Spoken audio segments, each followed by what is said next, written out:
Here we go. Hey, we're live. Dude, we're live again. We're back. It feels We're weird. back. That's Yeah. what we were just talking about, man. I feel like we haven't been here for a minute. Yeah. I was giving you a hard time because I didn't even know we weren't having a show last week. I'm like texting you. I'm like, dude, where are you? Yeah, sorry, man. It was a bit crazy last week. We'll talk about that here in just a minute. All right, man. Let's get to it, guys.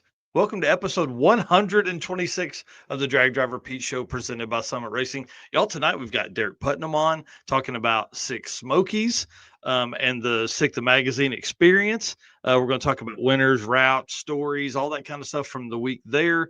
We're going to cover the winners from Buckeye Skips. And we have a huge, big update from the Drag and Drive World Championship points, man. I worked on that a lot today. So why don't you hit that intro video and we'll get into this. All right, let's do it.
All right, guys. Well, welcome to the Drag Driver Pete Show, episode 126. Dude, it's crazy. I can't believe it. Presented by Summit Racing. Again, Derek Putnam's on tonight. We're going to talk about Buckeye Skips. We're also going to talk a little bit about Wild West Dragon Dash. Just kind of a great show tonight. Just all around stuff. Derek is going to be on the second half of the show, so make sure that you reshare that as we get into this thing. My name is Mike Narks. I'm the host of this show and the news that happens on Saturdays, and the host of the Short Circuit. Dude, it's gonna be weird. Mr. Eric White's not gonna be there with me, but dude, tell him what you got going on, man. You got a bunch of stuff happening. Yeah, I've been doing a little bit of everything drag driver Pete related. Gonna be honest, I haven't really done a whole lot the last week or so because I've been building a deck at my house. So spending a lot of time doing that. It was something that we were gonna do this year, but obviously don't want to build a deck when it's like 90 some degrees out. So I kind of waited, but I don't know if you know about the Midwest, but it goes from summer to winter like overnight. So Yeah. so yep, frame is built on that, and gonna finish hopefully the deck boards this weekend. But besides that, I got to get back to doing some pictures. I need to get our website up to date with all the pictures, and then I can go back to Sick Summer. So hopefully we'll get Sick Summer photos before Sick Week starts. Hey, that's the way it goes, man. It's been tough. How many pictures did you take in the month of June this year? 15,000? It was like 15,000. Yep. Yeah. So it's fine to take a little bit of time to get through all that stuff. Well, y'all know the deal here. We can't do this without you guys. So thank you for being our race car friends. We appreciate y'all very much. I am asking that you hit that share button tonight as we get into this, because this show is going to be a good one. I see Skylar James. They're saying it is the Eric White. That is exactly right. Eric is a well-known, let's see, I guess famous person within the office there. So anyways, thank you guys so much for being around here. Thank you so much for what you guys do for us. We try and do a lot for you guys, and we appreciate everything that y'all do for us. And thank you to our sponsors, man. Without these guys, we really couldn't do what we're doing. And so we just ask that whenever you are shopping, not even spending money, but just shopping, hit these guys up, see if they've got something that would work for you. So, when you're out there looking, Summit Racing, Deech Works, Molly Motorsport, Driven Racing Oil, Howard's Cams, J-Wire Solutions, AFCO Racing Products, Performer Built Transmissions, Car Chains 3D, Power Tube TV if you want to watch some automotive related stuff, WAF Racing if you're looking for some super cool carbureted 3D printed stuff, Sweet Patina for the best hand cleaning wipes on the market, and then Racing Junk Classifieds, who has a dedicated drag and drive section. So appreciate them and all the help that they give us. And let's get right into this thing, man. We've been going 5 minutes here and ain't even talked about Summit yet. Can you believe it? It's kind of crazy. Summit Racing Speed Legacy began in 1968 as a one-man startup and is now the world's speed shop with 4 facilities, 200 plus catalog editions. They fuel your passion, save you money, deliver fast, and offer top-notch customer service for more than 1,500 brands. Make sure to download the Summit Racing mobile app for easy access to speed parts. Find them on Facebook, YouTube, TikTok, and Instagram, and on the On All Cylinders podcast for more automotive discussions, kind of like what you got going on right here. From humble origins to the social media lane, Summit Racing stands by your need for speed. And we do ask, obviously, summitracing.com has everything that you could possibly need for your hot rod, but they have extended, and we are one of the few Summit Racing affiliates. So essentially what that means is if you guys follow the link that is in the chat there or pinned to the top of our Facebook page or any link for Summit on our website, it actually, I hate to say the word kickback because it's not really that. It's, I guess it kind of is. Essentially what it is you guys, it is a pass through from us to Summit, just showing that their investment in us is worthwhile. So we would appreciate if y'all would drop that and just click the link as you're going in there. It really, I mean, Summit Racing is Summit Racing. Like all the pricing is the same, all that kind of stuff. The deals are the same. It just shows that, hey, these guys are actually paying attention to what Drag Driver Pete's doing over there. Should I show them what they need to buy though? Yeah. Show them what they need to buy. I mean, you guys are crazy if you didn't think that I was going to get these, but yeah. I mean, Yeah. who wouldn't want some Crocs with Summit Racing? You got a turbo, you got a piston, you got a spark plug. I mean, you've got a sport mode, or if you're really getting into it, put these babies in 4-wheel drive. Get all of them. The all-wheel drive launch, man. That's where it's at there. So the question is, are those your nice in-house Crocs, or are those going to be Crocs that you wear everywhere? They are white, so they're going to be indoor for the most part. But it's kind of like my car. If it's nice out that day, they might see outside. You never know. Yep.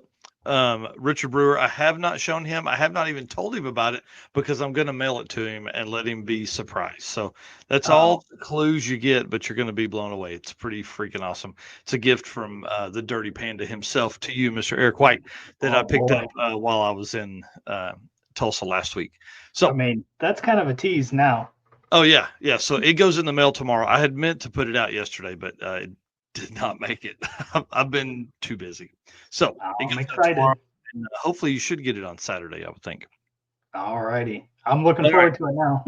Right. Well, let's talk about some Drag and Drive World Champion Point stuff. That's presented by Summit Racing at the PRI Awards, at the Drag and Drive Awards at PRI.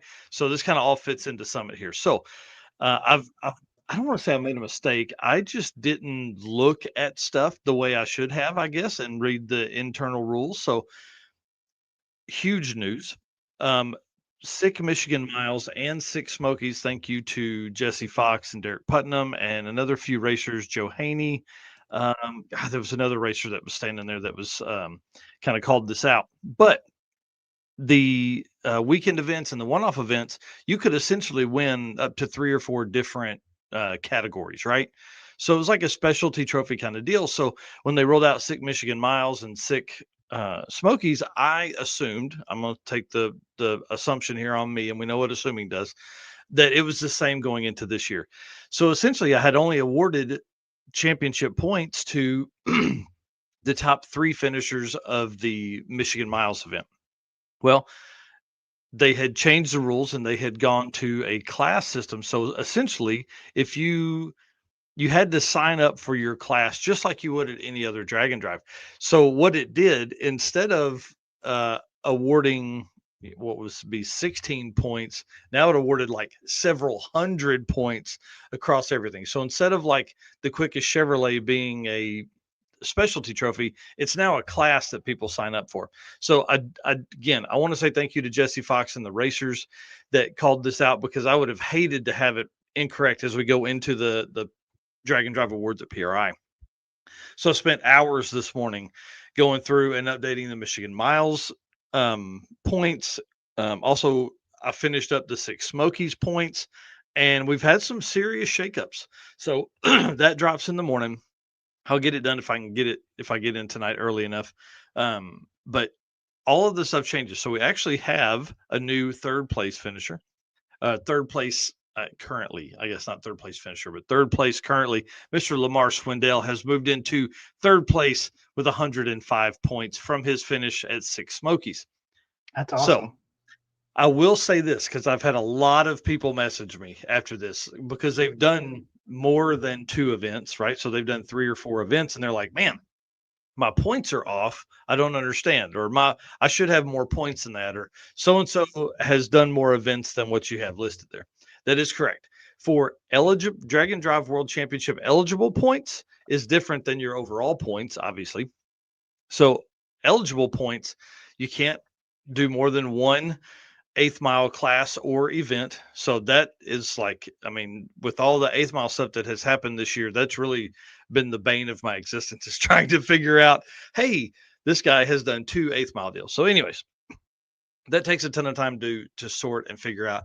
But I've got most of that done and should be able to do everything except the rowdy radial entries is correct and done right now. Now I need to go through each event and make sure that just because it says Rocky Mountain Race Week, that they didn't actually enter in a rowdy radial eighth mile class in this event and another event as well.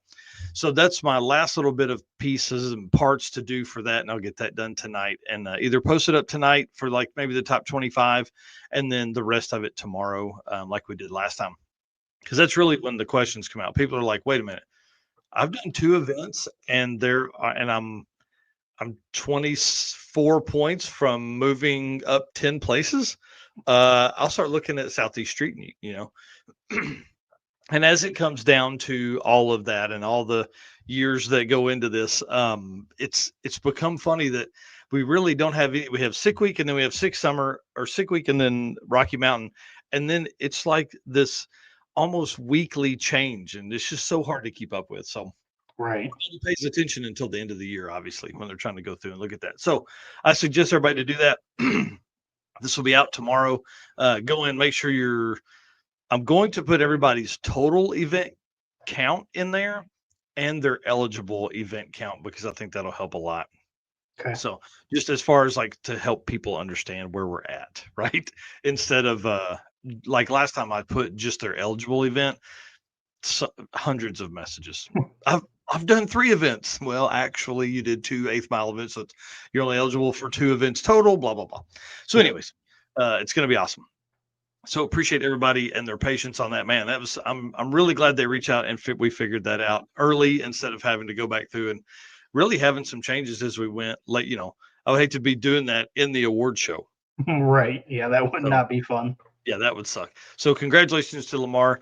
He moves into third place now behind Bryant Goldstone and Randy Seward, who both have 112 points. Lamar moves into third with 105 points. Behind him, Azim Sheik drops to fourth. Mike Finnegan is fifth. Rovic is in sixth. And then we've got a tie between Dan Dinan and John Moore for seventh place. So, and then Mike Turner right behind them. So, again, I'll do the top 10, let everybody know where they're at, and then we can go from there. So, anyways, all that fun stuff. All right. Let me get back to my notes here. I dropped the affiliate link. Let's talk about Drag Driver Pete updates because a lot of stuff been going on behind the scenes. I'm trying to get this stupid circuit go-kart track thing figured out, bro. Like, let me tell you something. I know that it's 8 months from now, but I like to have that stuff hammered out so I can promote it, right? Because we do registration in less than 3 months, like 2.5 months. Like I need to have this stuff done because I got to have these stuff to promote with. And these people won't answer the phone, man. It's killing me. Absolutely killing me. So, anyways, let's talk about Short Circuit because that is coming up in 2.5 weeks. Kind of crazy. Brandon Parker, big shout out. My left-handed, right-hand man for the Short Circuit is putting up $60 for the quickest 60-foot time. I thought this was a great, award here. I think it's going to be kind of fun. We're doing a lot of these fun awards like this. Yeah, that'll be kind of cool. Yep. And we just crossed 50 cars signed up. Actually, as I walked out to the shop, I got another email. Somebody else had signed up. I really think we're probably going to end up in the, I hope on site we have 60. I think we're probably also going to be able to pick up a few people that are there for like the test and tune and just want to have some fun. They're like, oh, you're going to drive 100 miles tomorrow? Count us in. I think we're going to end up with some stuff like that. So, Yeah. I'm getting excited about this event. I was nervous going into the beginning. Were we going to have enough people? It took a couple of days to kind of get that thing wound up, but I mean, we're getting steady entries. I mean, obviously every day we're up to 50, and we opened it a week and a half ago, something like that. So, Yeah. it's gonna be awesome. Yeah, Brandon Parker in here right there saying, "Hey, yo, let's go." Yeah, I'm ready, man. I'm sad you're not going to be there, but dude, this is one of many events that is going to be uh, held over the next few years, and missing one ain't gonna. It's it's not the end of the world, sadly. Dang it. Got But a cool message here from Craving Cars saying, hmm, hey, and then thanks for our time and effort. What's the biggest event you're looking forward to for 2026? ooh, man, that's a good one. Let's answer that in the driven racing oil stuff. Let's Perfect. do that. And yep. Um, and then he's asking when are we back at Flying H? Probably with Midwest next year, actually, unless one of the events goes there.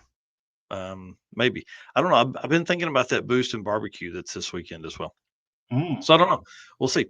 So yeah, short circuit comes up 2.5 weeks. If you want to get in, look up dragdriverpete.com/short circuit 2025. I think this is going to be an event that's going to stick around. I think it's just going to be a nice laid back fun event that we can just spend some time with people, instead of the circuit. We're pretty busy trying to wrangle up 200 folks, but you know, 50 to 70 50 to 70 participants, I think is a great number. Lets everybody kind of get their passes in and spend some time. And, there's only like 50 people at a time that can fit in a Waffle House anyways. I love it. Yeah. So, why don't you tell us about this next deal here? Cause you sent this to me earlier. Yeah, this was just dropped probably only about 20-ish minutes ago, maybe 30 minutes ago. But Goldstone has released his newest shirts with the new car on it. Pretty cool there. What is it? The upper left-hand corner there, it says 5-second, 250-mile-an-hour street car, which is pretty cool. And then 53 Corvette there. So pretty cool new shirt. He just dropped these. I think $25 for a shirt. Was it $45 for a hoodie and Mm-hmm. $50 for a zip up hoodie. So pretty cool Nice. there. So if you guys want to head over and hit up Brian Goldstone there on Facebook and pick you up one of those because those are pretty sweet. Yeah, we're going to be dropping the link to that here on the page. I shared it. I shared the post, but definitely need to save some photos and put that out as a standalone post as well. So pretty awesome, man. I love the design. Obviously, that car is just badass. I can't wait. Yeah, it's gonna make for an interesting year next year. Yeah. And then last up, of course, I've talked about it several times. The Drag and Drive Awards presented by Summit, room 235 on December 11th at 11 a.m. at PRI. You guys got to be there. Please come by. Please say hey. We do have a booth this year. Obviously, it's 10 by 20. So we're actually bringing a table and some chairs. And we're going to stand there and do live streaming, podcasts, and stuff like that from the show floor. So it should be pretty fun. Yeah, I think that'll be real fun. Yeah, it's going to be a great time. All right, sir. Let's move into some driven stuff. All righty. Driven Racing Oil is the performance engine oil that can do it all. GP1 is the ultimate oil for any race or performance application.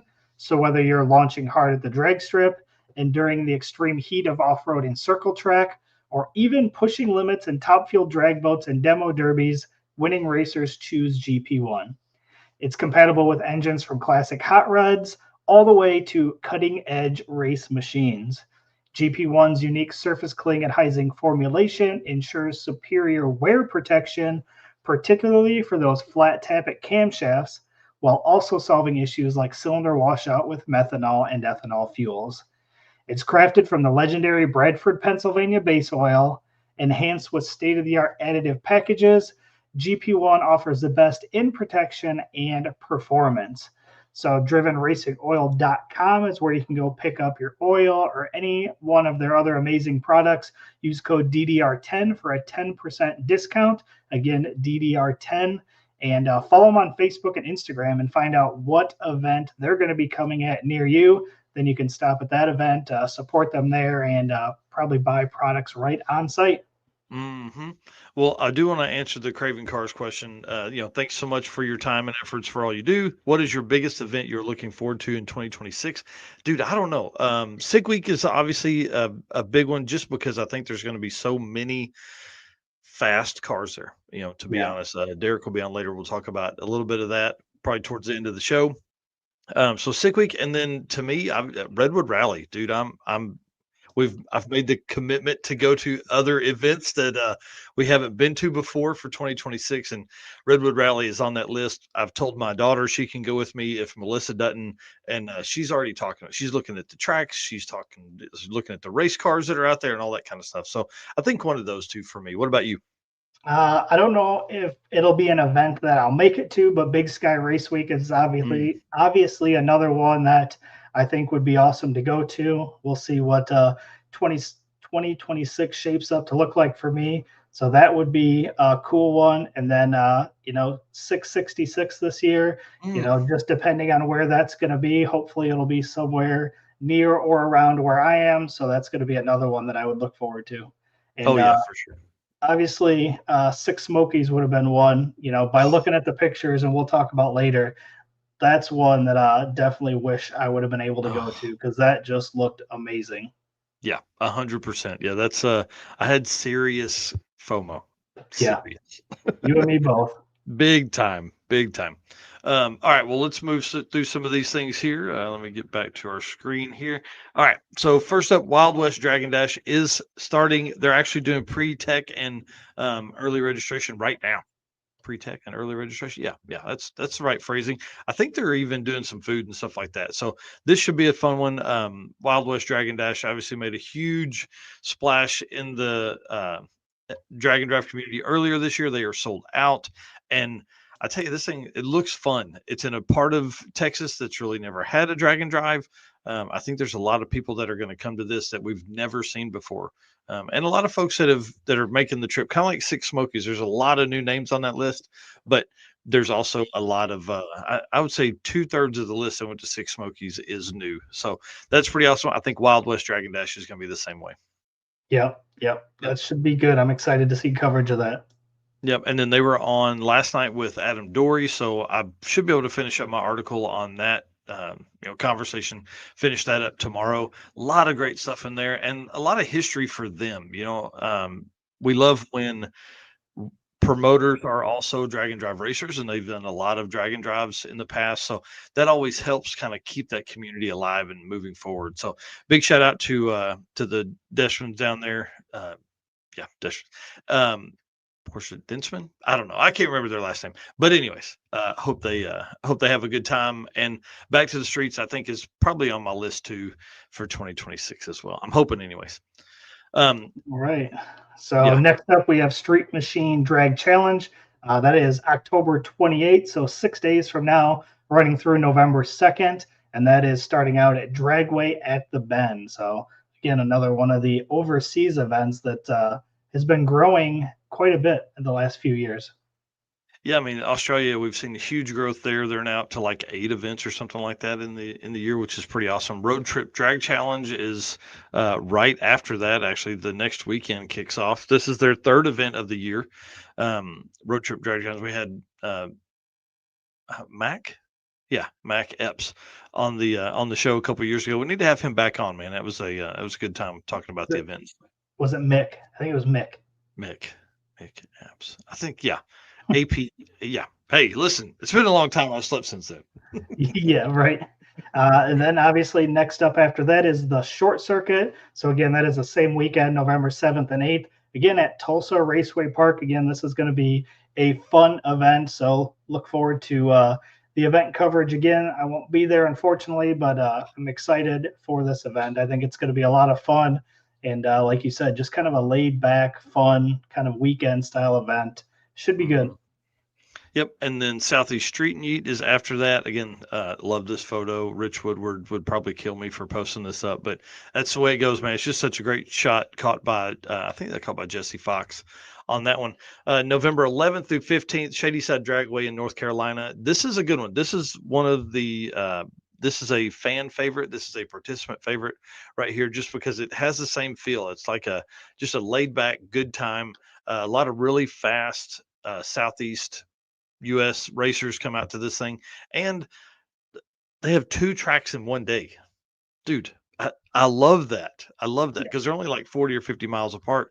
So, it's always a great conversation. Are you gonna drive over on your race tires, or are you gonna just, make the full switch back over to street mode? Right. Right. And how long do you stay at track one Yeah. versus jumping out to get to track two? Do you want to get to track two early? Do you want to stay late and get a couple extra runs at track one? So yeah, it's definitely kind of cool and puts an interesting spin on things for sure. Yep. And then round us out here, sir. This will be the last one of the year. Yep, last one of the year, Central Victorian Drag and Drive number 2. This is November 13th through 15th, and this is at Charlton Airstrip in Victoria, Australia. So again, not a lot of racetracks over there. So get creative, and they do things on airstrips, which is really cool. Yep. And then we talked about this a couple weeks ago, I guess. But if you did the road trip drag challenge, no, yeah, street machine drag challenge, and then road trip, that was like 1,000 miles apart, and then came back for Central Victoria, and that was another 900 miles to the track. So lots of drag and drive racing. We'd love to see somebody do the trifecta over there and hit those up. Yeah, it'd be interesting to see if anybody does. I can't imagine that anybody does, but would, like you said, would be pretty cool to see if somebody do it. Yeah, but at least hit the two that are close. That would always be cool. Yeah, for sure. So, man, what a year. That number is not right in here, is it? Nope. I was Nope. going to Just say. fixed it. All right. So that puts us at 50 events for the year so far. And again, if you want to see the list, dragdriverepeat.com/event list 2025. And again, we're already building out the schedule for 2026 because there's so many events that have already dropped dates and or committed to having events at roughly the same time of year. Right now, there's 14 events already on the list for 2026, and we're sitting in October of 2025. So super cool to see that many events already starting to pile up. Again, 14 is more events than we had 5 years ago. 2022. Yeah. 3 years ago. Yeah. So pretty wild, man. It's insane the growth that we have seen in this community. Yeah, for sure. All right. Well, again, we appreciate Driven Racing Oil and all the stuff they do for us. Great bunch of folks over there, and can't wait to see them, man. I should be hanging out with them here pretty soon. I can't remember which event we're going to cross paths at, but I know we'll definitely see them at PRI. They have a huge booth that's always packed full of fun stuff. Yeah, and usually they have some kind of get together one of the nights too, don't they? Mm-hmm. So Yep. So we'll be there as well. Oh, yep. and then Buckeye Skips says we're working on the dates as we watch. Yeah, Yes. we are in that time where like the next few weeks, I would say probably the next month, we should see another 6 or 8 events be able to lock in their dates. So Yeah. Well, if you guys want to announce those dates on here, let us know. Otherwise, as soon as you do announce them, let us know, and we'll make sure we get that updated on the site and post it everywhere we can. yeah, that's awesome. And then we Redwood Rally just announced they are going to announce their dates for 2026 with us again at PRI. So that'll be the 3rd year in a row that they've announced with us, and we appreciate that. We'll run a live stream right from the booth there as they announce tracks and dates and all that kind of stuff. And here I'm putting together an event for the Florida Panhandle late March or early April 2026. So T German 569. That's going to be pretty cool too. Yeah, bring it on, man. Keep us updated. Let us know what's going on. And yeah, send us a message now so we can keep bothering you. Yeah. Yeah, that's awesome. Love seeing new events come together and people talking about working for 2026 already. Yeah. I mean, you've got to be early because you got to get that out there, especially with an event in March or April. You need to be promoting as soon as you possibly can, and then you really need to open up registration early as you can. So it's going to be great. All right, let's talk about some J-Wire Solution stuff. This is one of my favorite segments here. We're going to talk about Buckeye Skips in this one. J-Wire Solutions is expert car and marine wiring solutions you can trust. J-Wire can wire and plumb your hot rod, your race car, or your drag and drive car, or your sand rail, or your snowblower, whatever you got. Plus, they offer products to make your driving experience better, like this little piece right here that we've talked about a few times here, the heater bypass block off. This is a big deal in LS world. This actually helps the flow of the water if you just loop those pieces there, the radiator, or the, what do you call that, heater box hoses. If you loop those, that kind of creates this whole little area of just a mess. This heater bypass block off helps with all of that, and plus, Jay is a drag and drive racer and co-pilot himself, so if it was done, it was is done right. So pretty cool setup there, and you're going to run one of those on the Mustang. Yep, I already have one. It's already installed in the water pump, and it's already mounted on the engine. So whenever I get back to putting that together, it'll be ready to go. Perfect. All right. Well, let's talk about some Buckeye Skips stuff here. This is the winners from Buckeye Skips, and I didn't list them out here in our normal note pattern for everybody that can't see our notes backstage. So we're actually going to go through here, and I grabbed screenshots from Buckeye Skips page, which I appreciate them doing that as well. Unlimited Big Tire winner is Richard Rose, car number 9 with an average of 1136. Runner-up, car number 76 with a Mr. Tom Hartman, 12303. I think, man, Unlimited Big Tire, dude, somebody probably could have went up there and just knocked it out, man. Yeah.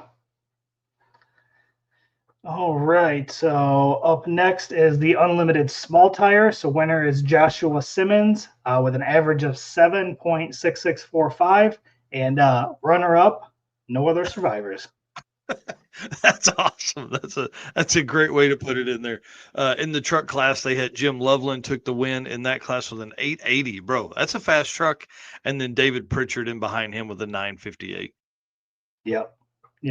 And then truck closest spread, William Tom Hill with a 0.0536. So pretty good spread, but also close race. Runner-up with Tim Tothman, 0.059. So 053 to 059. That's a pretty close spread.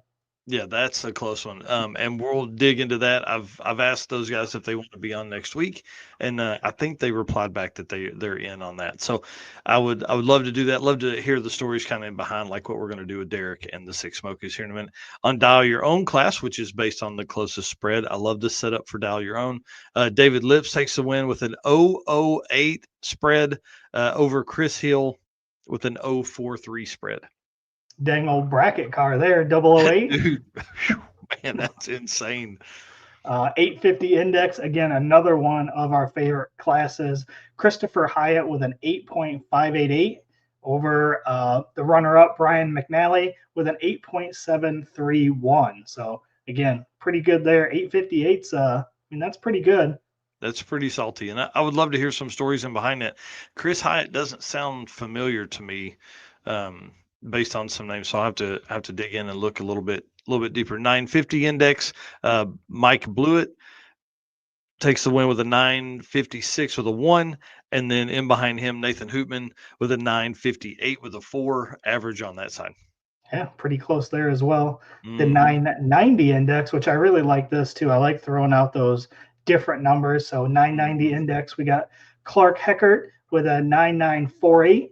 Over Jesse Hazlitt with a 9953. So again, 990s right there as well. Yeah, Jesse Hazlitt's done a lot of events this year.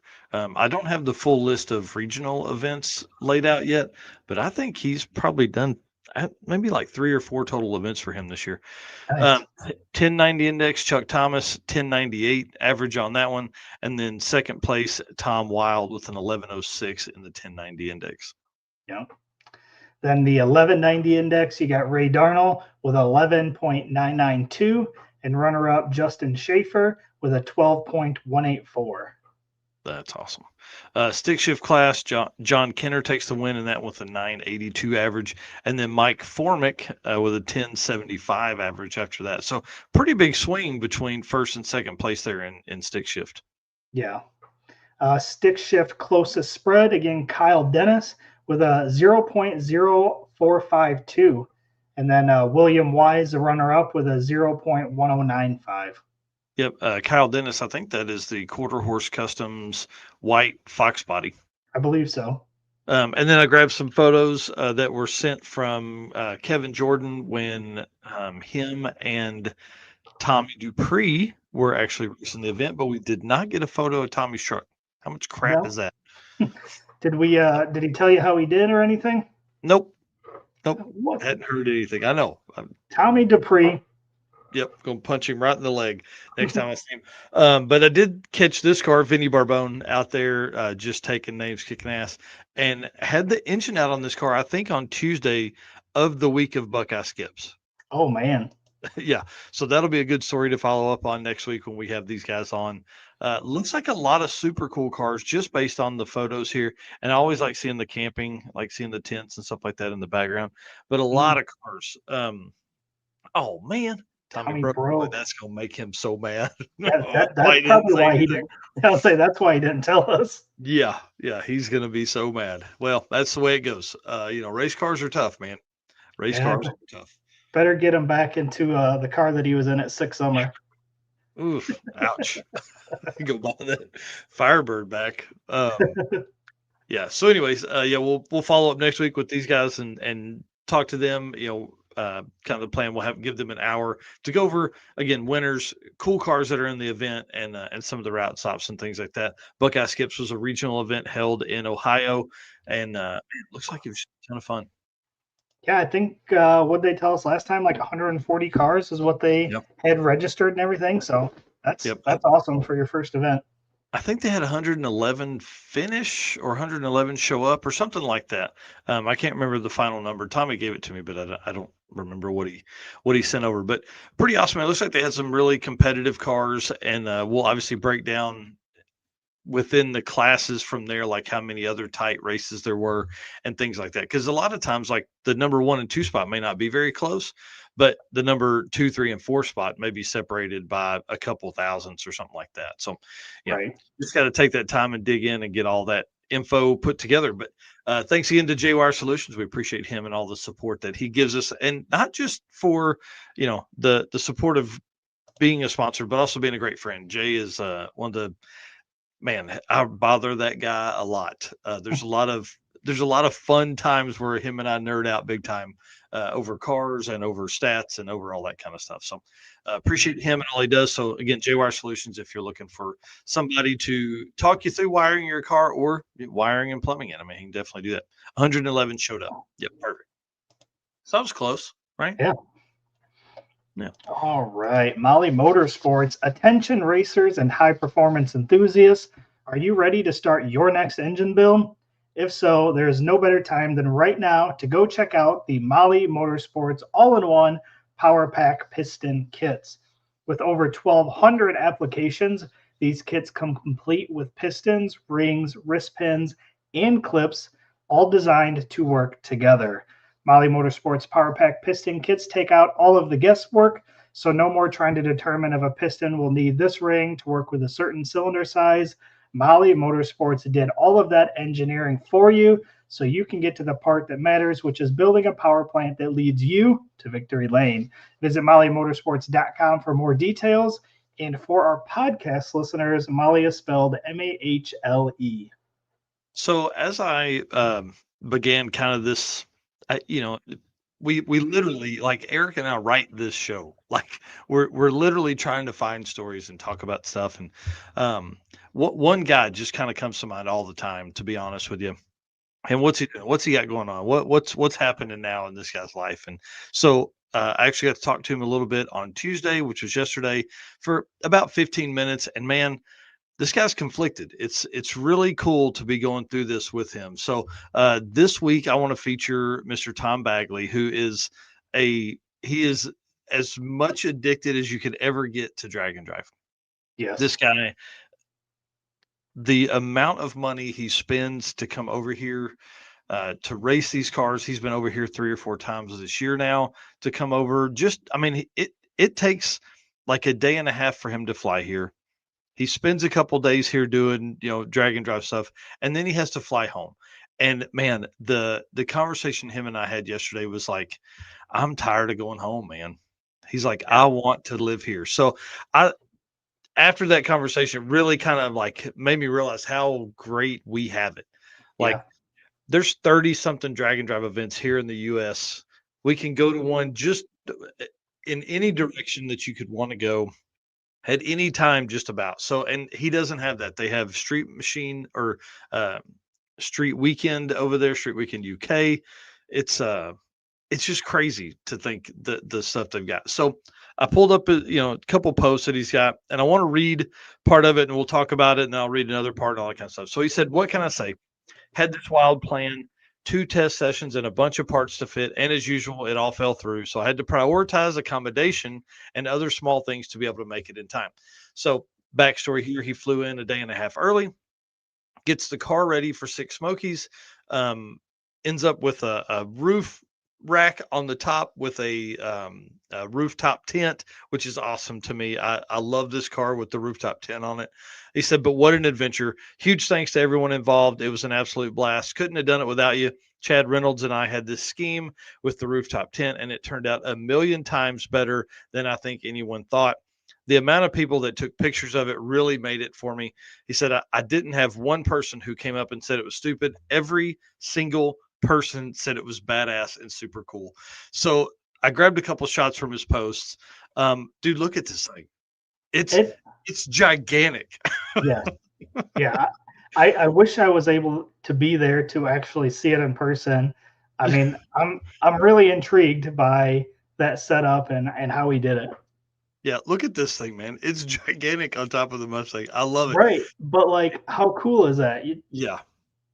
Well, and it saves so much money, you know, for him to be able to again come over here and spend the time and do this with us. Like he wouldn't be able to do that without the rooftop tent and friends. Right. So yeah, he had to load and unload the tires in the car and all that kind of stuff, and that sucked. But like, dude, this is just badass. It's badass to me to do that. He's got one shot, and I didn't grab it. I'm sad I didn't. But it's him sitting on the rooftop, looking out over that valley. Did you see that shot? Oh I my god, did. man, what a great shot! Just super cool to do that. And I'm telling you, the trailer and camping game has really taken a step forward as people are looking to do more events throughout the year, right? They want to do more. They want to be able to get out. And even if you camped for 2 nights instead of 7, you're still saving. That's $300 worth of savings right there, generally. So, Right. you know, as we move forward, I think we're going to see a lot more of this type stuff. And man, I loved it, dude. It's freaking awesome. And honestly, it's not even just about the money savings. I mean, you see cars getting broken into, cars getting stolen. Like Hmm. you camp at the racetrack, you eliminate that in general. Yeah. So there's other benefits to it other than just saving money. And now obviously everybody talks about it's nice to have a warm shower and a comfortable bed, but listen, you're on a drag and drive event. What part of that is meant to be comfortable? That's exactly right. Yeah. And hey, Dragon drives are just like you said. They're meant to be tough. He said the knapsack stuck to its guns, tested patience and parts, but in the end, still finished with a really respectable 676 at 104 mile an hour average. Obviously, these are in the eighth. Considering day one, I turned in a 738 at 95. Dude, he said it was an awesome comeback. So that's pretty crazy to end up with a 676 at 104 after turning in a 738. Right. Yep. What's Danny saying there? We camped the entire event. Man, that's so cool. Yeah. And Jesse Fox does. He camps out of Benny the Volvo. I mean, that's how he does it, and showers at Planet Fitness across the country. So Planet Fitness, if you're looking for people to sponsor, Dragon Drive Racers are the first place you should start. You can Yes. get a little work on the treadmill in there and a shower. Yeah. He also said Tom is his unofficial drag and drive wife. Well, funny thing about that is if you make it official, he don't got to fly back home anymore, right? Well, Dad can't do that because he's now engaged to a great lady, and so yeah, you can't marry two folks. Well, maybe in one state here in the U.S. you can do. Yeah. Yes, Yep, and Brian here saying same thing. He said the main reason we can't trust the hotel parking lots, which is sad, honestly, but that's the way it is sometimes. yeah, I mean, a bunch of cool cars pull in. We say it all the time. Don't make it easy. Don't make it easy for them to get in and get that stuff. He said the drives and views were awesome. The people were mostly awesome, except for one jackass who tried to ruin it at the very end, but not letting that get in the way. He said, "So happy I got to do this event. Next stop, Sick Week." Yeah, buddy. Yeah, Tom yeah, here saying, Julie and I missed you guys last week. Hope to catch up at PRI. Absolutely. yeah, We'll be there. Stop by the booth for sure. yeah. So the just a big shout out to Tom to to make the commitment to do as many events as he has, to take the time off of his daily his daily job over there in the UK, fly over here. I mean, he spends, like I said, a day and a half in the air trying to get here, in airports and all that kind of stuff. Then to turn around and have to go back home, man. We want you to stay for sure. So we're looking for a wife or a work visa for him. Drag Driver Pete isn't big enough to apply for his work visa. We have talked about that in deep detail. Um, yeah, we would love to have some way for Tom to get over here. So if you are a company looking for a hardworking, motivated individual that you would like to also help bring over to the States, hit us up, hit Tom Bagley up, Bagguley on Facebook. Let's get him over here. We had talked about a couple different companies that could make a swing like that. And man, there's some opportunities out there, and I think this guy's somebody that could fit anywhere that he was in place for sure. Yeah, I feel like he's on the edge of getting that break here soon. I feel like it's gonna happen. So Yeah. That, or we need a wife. I think that's the cheap move, but maybe that's a second option there. So again, man, I hate I missed Tom while he was here in the States, but the car is now sitting at Mike Finnegan's place in Atlanta, and then for Sick Week he'll fly over a couple days early, touch up a couple more things, and then end up down there with us, hopefully, maybe if Eric can swing that. I'm definitely going to Sick Week, so that's again one of the staple events for the year. That's an event I think we're gonna, hopefully, fingers crossed, see the first 5-second average drop. We're definitely gonna see a 5-second ET during Sick Week. Definitely gonna do that. Just don't know if they can make the week. Somebody's gonna do it. So you're calling it now, huh? oh, dude, there's no way it doesn't happen. There's no way it doesn't happen. Again, thanks so much to Molly Motorsport, and the team is a huge help. I hate that I forgot that I've got a box of stuff from Eric over there, Eric and Scott today.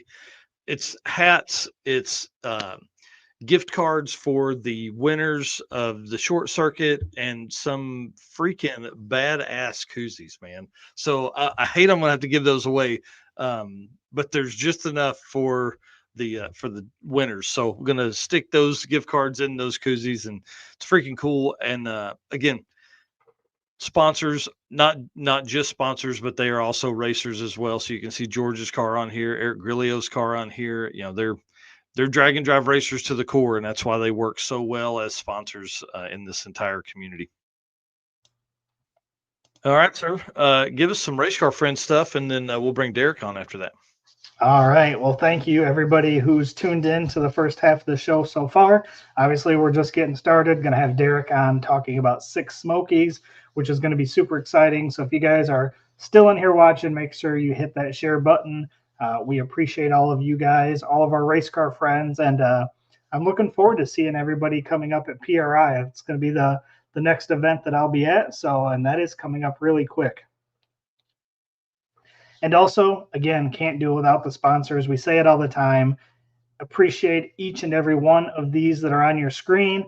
Again, if you guys are doing some shopping, please check out these companies. We've got affiliate links. We've got discount codes. If you have questions, please reach out. We will get you in contact with the right person. But thank you to Summit Racing Equipment, Deechworks, Molly Motorsports, Driven Racing Oil, Howard's Cam, J-Wire Solution, AFCO Racing Products, Performabuilt Transmissions, Car Chains 3D, Power Tube TV, WAF Racing, Sweet Patina, and Racing Junk. Oh, for sure. All right. Gentlemen's agreement. Y'all keep doing what you do, but hit that follow or subscribe button. We'll keep doing this side of stuff. And then Deechworks, sir. Do you want to do that one? You want me to? I'll grab this one. Deechworks is a leading manufacturer of high-performance fuel system components. The DW product line includes fuel injectors, fuel pumps, pump modules, fuel rails, regulators, filters, lines, and fittings, and surge tanks. All of these items are engineered to support power levels ranging anywhere from 400 to 2200 horsepower, which we've seen while we were there, even all the way up to like 3,000 horsepower. Since its founding, Deechworks has been committed to delivering quality, innovation, and precision to the automotive performance industry.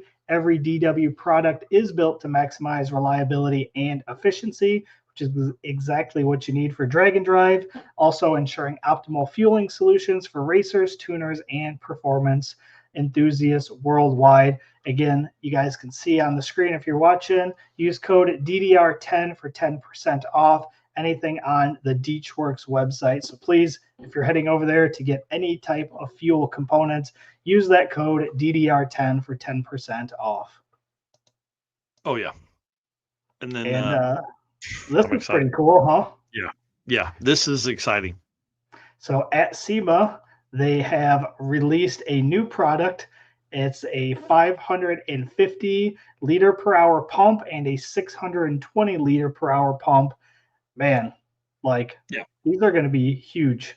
Well, so we've got, that gives them 420, 430, 550, 620, and 810. Yeah. So any power. Well, and the biggest benefit is like you went from 430 to 810. So you really went from, I mean, what could, be 400 or 500 horsepower pretty easy, or 600 horsepower pretty easy, to, way more than 1,000. So this gives you really that like a tailored fuel system. So you're not just absolutely dumping fuel that you don't need. Yep. That's, and I believe these were their brushless pumps too, right? I don't know if these are brushless or if these are, I think these are brushed pumps. They do have a full line of brushless pumps and controllers and all that kind of stuff too. So pretty awesome. I mean, we've talked to Mark Campbell quite a bit on the show here and talked about, we haven't really gotten nitty gritty and deep on this stuff, but after SEMA, that's kind of my plan, because I would like to know why. What's the difference in a 550 and a 620 other than flow? Like, why would you choose that? Like, hey, I'm going to make 700 wheel, or I'm going to make 500 wheel is a great example in the old truck. Why do I choose a 430 or a 550, instead of going ahead and running a 620 pump on there? Because, I'm going to upgrade, right? Which is what gets us all. We're all going to make more power down the road. I'm going to turn it up. I'm going to do all this, so got to kind of have those plans. Anyway. Yeah. While I'm in there. While I'm in there. Yep, we've all done that as well. All right, well, let's take this off of here. Let's bring on Mr. Derek Putnam. Hold on. Let me get it in here correctly. What the heck is going on here? Dude, what am I doing wrong? Rookie. It's your first time? Good evening, guys. Hey, hang on, Derek. There we go. All right. That's way too much for me. I need to be on a regular size. Whatever. You're crazy, dude. We need to make you bigger. Eric, put us backstage. It's now become the Derek Putnam show. No, everybody has just seen me for 8 days. They don't want to see me that big. Trust me. Yeah, it's Derek Drive Repeat right now. Yeah. I mean, dude, it's awesome to have you on. I'm out of what I can say. Well, I'm excited to have you on. Eric can attest to this. Eric, what are my notes? Derek Putnam of Sick Magazine, Sick Smokies. That's my notes. So hey, listen, if anybody's notes and stuff.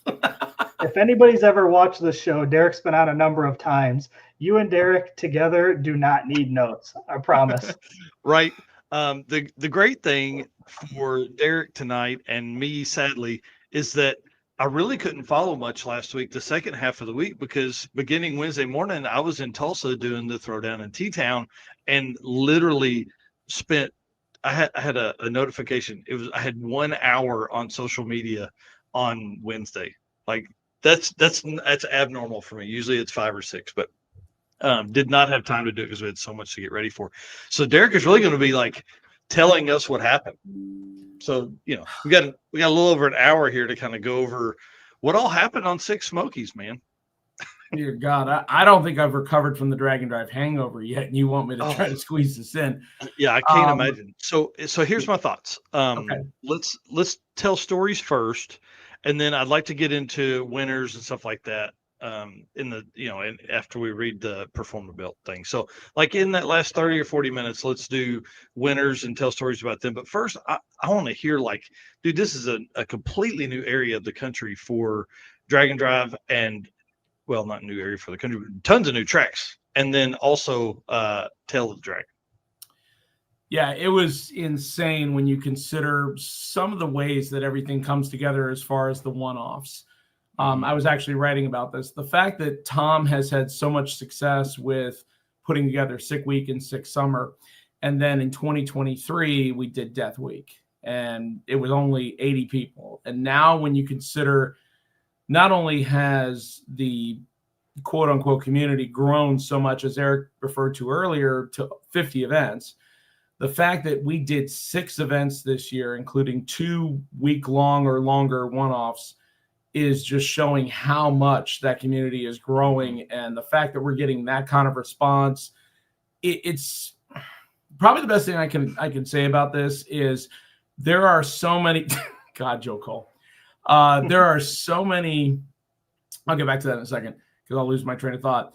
There are so many great people in this community, and it literally makes me sad that I don't get to see more of them than, once or twice a year.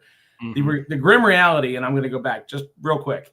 When I watched Hot Rod Drag Week on YouTube, it was how can I afford to do this? Mm-hmm. I want to know what jobs people have besides YouTube, because we've already talked about that. How do people afford to do more than one of these a year? Because, like, for example, Rovic has done more than a couple. Mm-hmm. Obviously, Richard Guido's done more than a couple. Lamar Swindell Jr., who you referred to earlier, has done more than a couple.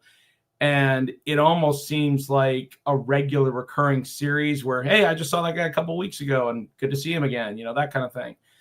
And I guess it's hitting me a little harder today because it's the end of our 6 events that we're doing. And obviously the 2025 season is starting to whittle down a little bit. As you mentioned, there's only a handful of events left. And I feel like maybe that spilled into Sick Smokies in the fact that there was so much people that were coming because they wanted to experience the new areas, the new racetracks. But as always, we had probably, I want to say 30 to 40% people that were brand new. They had never done one before. So that really speaks to me. That's the kind of thing that really gets me energetic and wants to see that week through. And then when it all comes to a halt at the end, you're like, okay, why am I not getting up early next day and going to the racetrack? Dude, it's the weirdest feeling ever. You know what I mean? Like it does feel very strange to be at the end of what is the craziest season ever. I mean, dude, I've gone to more events than I've been to ever. And it just continues to just astound me how many people can do, like, with regular jobs, like not just business owners, you know what I mean? Like folks that have a good team that can take care of their stuff, but like people with regular jobs that go to work every day. And then they're like, hey, I'm going to be gone for 10 days because I'm going to do this. I think people make it a priority now. Yeah. And, again, I'm just, and I'm being completely truthful here. I am merely one spoke in the wheel when it comes to why Sick events go the way they do. I mean, I take a lot of pride in what I do because being a racer for 3+ decades, I know kind of the stories. I want to be able to relay those because that gives something extra to each and every person that's out there.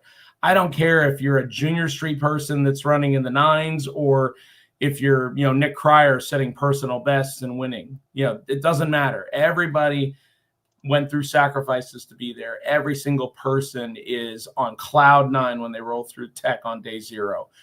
And that's something to be celebrated. And as we've talked about, and I've had this conversation with several people, the deal with what we do is it celebrates everybody. It doesn't matter how much money you have. It doesn't matter what you're driving. It doesn't matter how fast or slow it is. Everybody has the same challenge in front of them. You need to finish the week or finish the event. And that's what brings all of us together. We all want to see everybody get there. And I feel like that was probably at play just as much in this event as it is in others. But because these are smaller events, I feel like everybody kind of gets to know everybody a little bit more. So even though this was our biggest one-off ever. So yeah, I mean, and so I was just looking up the numbers there. So 234 people on the list for Sick Smokies, which is awesome. But 1,120 people for Sick national level events this year. Now that doesn't include your 2 weekend events, but man, that's crazy. 1,120 people. Yeah, it's a hard number to wrap yourself around, especially when you start looking at diving into how much stuff has evolved. Like when I was looking at when I'm finishing up the final day, and I'm looking at certain things like how somebody has progressed over the last couple of years. Like, for example, I dropped a comment in there when you guys were getting towards the end talking about Tom Bagley. Think about how far he's come with that car since 2022. Yep. I mean, he and I were joking about it. He goes, well, my career best is this. And he goes, and I don't think the air is going to be good enough, but maybe I'll get there. He ended up having to borrow an O2 sensor on the final day. And he goes, I just need it for one pass. And he blows his personal best out of the water. Yeah. And you and I were talking about it during the week and how excited he was. And it's like, think about, like you said, how much that guy goes through beyond the normal person who lives in the U.S. or Canada. But then you had 3 guys that drove over 2,000 miles to get to the first racetrack. You know, that's the kind of thing that really does get you excited about doing this. And I think, like you said, it makes it that much harder when it's time to say goodbye at the end of the time, at the end of the week or the end of the event. Oh, yeah. Let's answer this one here because this is a great one. So T. German says, what's the average miles do the majority want as a maximum or minimum between tracks? That is kind of a tough one. Listen, 150 is great. 300 is also great. Yeah. Here's all I will say. I feel like there's been enough said about what really designates mileage, and I don't think it's an easy thing just to look at like a number. Because I will tell you, there are people that have completed and won Dragon Drives. But there are also people those same people that have gone to a True Street deal where it's 3 runs back to back and they don't finish or they don't do very well. Yeah. So they obviously each bring their own unique challenges, considering one is hundreds of miles, if not thousands, and the other one is only 30 miles. So it's hard to say it, but the thing that I love because of where I came from and what I do, bracket racing and index racing, is all of these smaller events are going to help in the overall scheme because they're in more places. They're easier for people to commit to, and it provides a way. I think somebody used the words feeder system. I don't think I would necessarily classify an event as a feeder because I feel like they're just as important to every single person. Sure, gateway drug. We can use that. But the point is that just like Test and Tunes, there are people that will never advance past the 2 to 3 day event because that's what they can afford to do. That's what they can do with their time off. I'm not going to judge them any differently because that's what they do versus a whole event. But I do feel like I've done a 3-day cruise. I've done a 7-day cruise. You feel differently after you do the longer one. Oh, yeah, for sure. And I think, and we're getting into opinions here, and we need to probably circle back to Sick Smokies after this. But I feel like the weekend, the regional stuff is great to get those people in, just like you're saying. I think once they finish that, I think they will want more, especially like once they see that their car can do it, and they're like, that wasn't as bad as I thought. Then they're going to go do a week-long one event, and then they're like, oh, my God, this is awesome. You know? Yeah. And now thinking back about it, I brought up Joe Cole, the guy who constantly reminded me about making sure that I sent him the run order every night, or at least that I did it because, one of the things that I feel really blessed about, and I don't want to get into me that much in this, but that's all we want to talk about is you. No, we need to talk about the event, not me. The one thing I will tell you is this. I always leave more oftentimes last or pretty close to last, unless somebody's thrashing on something. And as much as I try to enjoy everything, it multiplies up, obviously, if I can find somebody else that's competing that I can ride along with, because put the windows down, I can hear the car in my rental, and it's like, yeah, that's that much more exciting for me. And I got lucky. I managed to run into people most of the time along the way.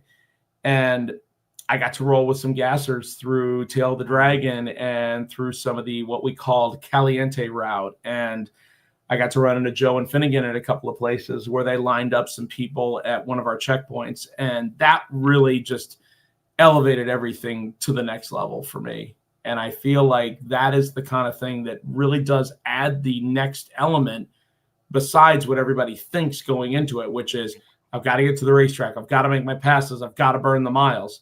Enjoy the drive that you're doing, because you'll ride alongside somebody else that you've never seen before. You might help them make it to the next checkpoint, and you'll end up making a new friend from somebody that may not even live in the same country as you, or let alone the same state as you. Yeah. Yeah. And then you'll be friends forever because you all chewed some of the same dirt, you know? Yep. Absolutely.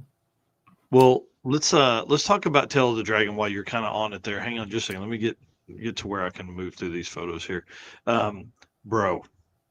It's insane. Speechless. Absolutely insane. So let me give you a little contrast on this photo. So Case Hardy's car, I mean, I love this thing. It's a stick shift 61 Falcon. So, you know, it's an odd car to begin with, and it just worked so well in this photo. So little backstory. What happens is whenever we decide to come up with the routes, and when I say we, I mean as an organization overall, although Tom and Luke are probably the guys more responsible for it than anything else. Luke is really the guy who does the majority of the legwork. Because of our Sick on the Green and Bowling Green and the fact that Luke and I drove to Kentucky, we were able to pre-run most of the route for this, but we did it in May. The change from May to October, as you see in this photo, is huge. It was where I was struggling. Like, I had more people ask me at the end of the week, what do you think the best was? Death Week, 666, or this? All three of them bring their own unique things, but I feel like this kind of rises a little above because it wasn't as long. You know, you could burn 400 miles driving across the desert during Death Week, but California was pretty cool. 366, there's a lot of history there. You can't deny that. That is why a lot of people want to do it. This really just tapped so many different senses as far as waterfalls, dams, changing colors on the trees, the fact that we went to a prison, penitentiary, for example. We got to go to Lokar, we got to go to ACES EFI, we got to visit all these truly unique checkpoints. The only thing I wish I could have done is I wish I could have gone inside the U.S. Space and Rocket Museum, but I got there too late. Dang, how cool. Dude, the shots out of this place, yes, incredible. So probably the biggest thing I will tell you that a lot of people were nervous about, to the point where Luke basically put a little blurb because he figured, okay, you know what you're signing up for. We've talked about Tail of the Dragon since the beginning. Now, it's not completely crazy, but it is a little bit of an exercise. I mean, you're talking about a couple hundred turns, and I think it's like 12 and a half miles, something like that. So in the directions that we put out for that day, here's the little blurb right here that shows you what you can do as an alternative. Well, apparently so many people were like freaked out that they said, okay, we want to do the alternative. When you have somebody like Nick Cryer in a 4-second 33 Ford Coupe says, screw it, I'm doing the Dragon. And you have Finnegan in a gasser say, screw it, I'm doing the Dragon. All of a sudden, some people's opinions start to change. Yeah. And as you can see, more and more people said, I'm not gonna waste this opportunity. I'm actually gonna go on the Dragon. So yep. Well, and there's so many people like hot rodders that want to do that. And we would typically want to do it in a car that's more built for that. But like, wow, man, it was just incredible. Just incredible. Like we purchased a photo package from Jesse Fox from I said, man, every shot I want from the Tail of the Dragon. I was like, just whatever you get, I want that for this photo package, I want that, And man, he was everywhere. I don't know how that dude slept. I don't think he does. For a dude that does do drugs. He sure is everywhere. So I will tell you this, not to take anything away from Jesse, because he did a fantastic job. I saw him in tons of places throughout the entire event. What everybody says about the Dragon and having multiple photo points along the way, they are not kidding. There were 4 different like tents / banners and everything hung up in numerous locations along the Dragon that I saw. And we ran into a VW group, a Miata group, several motorcycles. I'm talking both what I call crotch rockets and like, touring bikes. And they were everywhere. So there were a lot of times where I had somebody come up behind me and I'm like, yeah, I'm cruising a boring rental. I'll just pull off to the side here and let you go by. And so, they got to go enjoy the tail. So Jimmy Dale put out a amazing video that is of him driving the Rotson on the tail. And dude, it was just cool to see, man. Just really, I missed that trip. Yeah. No, man. I mean, it's one of those things where I'm really glad that Luke and I pre-ran this, because there were a couple of surprises that I don't think he originally had in mind that we got lucky and we snagged. But again, all the credit goes to him. I said it during the award ceremony. For him to be able to get with Tom and figure out how to put this kind of stuff together is truly insane. I mean, I just don't have the words. It's amazing. And I feel like a lot of people, considering that this was our quickest ever one-off by a lot. And we'll talk about that in the averages and everything. But it's just insane when people talked more about the, holy crap, I can't believe we just did that. Can I go back and do it again or something? And, Fast Ranger Motorsports here says, can I put in my competition for Sick Smokies 2026? The funny thing is, and I haven't talked to him about it, but the fact that Tom said he got so much response for Michigan Miles, and he got so much response for doing 666 on the 100th anniversary. So we've already scheduled our next year. So we know that we're going to go back to Michigan Miles. It's going to be different. So it will be a one-off just like before. And 666, same thing. I don't know if we're going north, we're going south. I don't know where we're going. Oh, I don't honestly know. You could hook me up to a polygraph. I do not know. Like, he and I talked about it, and he smirked a little bit, and he goes, I honestly don't know. He goes, I got about 4 or 5 things in my head. And he goes, but we'll come up with something good. And I said, all right. So, again, I'd love to be able to go back. I feel like the tracks that we went to, they were ready. That was probably the biggest thing I can tell you that was different about this. I'm not trying to bash anybody else, but when you look at the averages, you can tell just how good everything was. That's awesome. Yeah. Man, it's just so crazy. Yeah. The views that came out of that, and just all the stuff that came from that event. Hang on, here we go.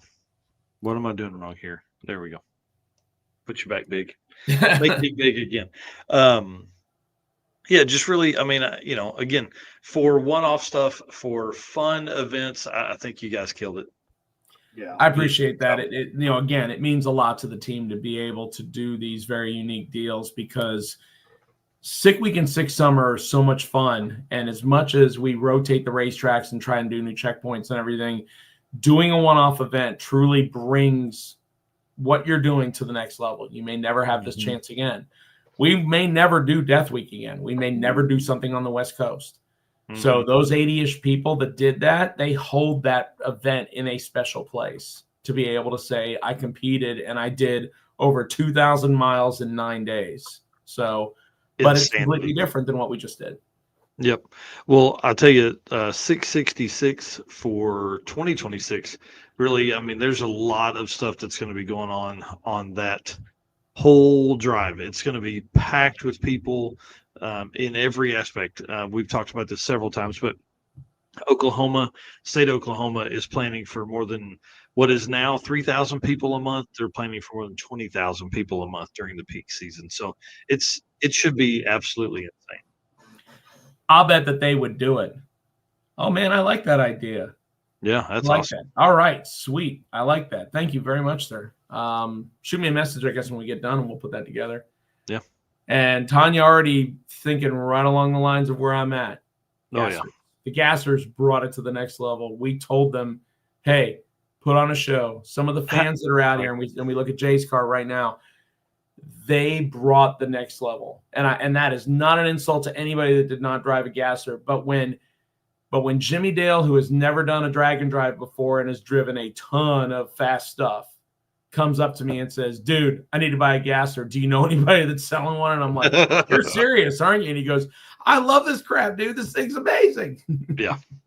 Yeah, the gasser stuff was cool. It looks like there were several gassers in that, 50 plus gassers on the list there, just based on what I was looking through there. So super cool. I love this shot of Tanya. There's a shot here in the next segment, but I'm going to go ahead and show it now because she's in here. This one here. Yeah.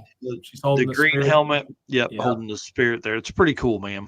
Yep, I said during the award ceremony, because that green is not too far off my own personal car, I told Jay, I'm like, dude, if you don't want to hold on to this, I will gladly take care of it for you. I won't even wear it. I'll just find a nice dust-free place for it. But apparently that one is going to have a special place in the Graviak household. And again, that's a name that's been around Drag and Drive for so long. Yep. So for them to be able to come out and have such a good time and get rewarded for embracing really what they do, but to the next level. Now, I will tell you this. Tanya told me she had never done backup duties, or she was very uncomfortable with doing them.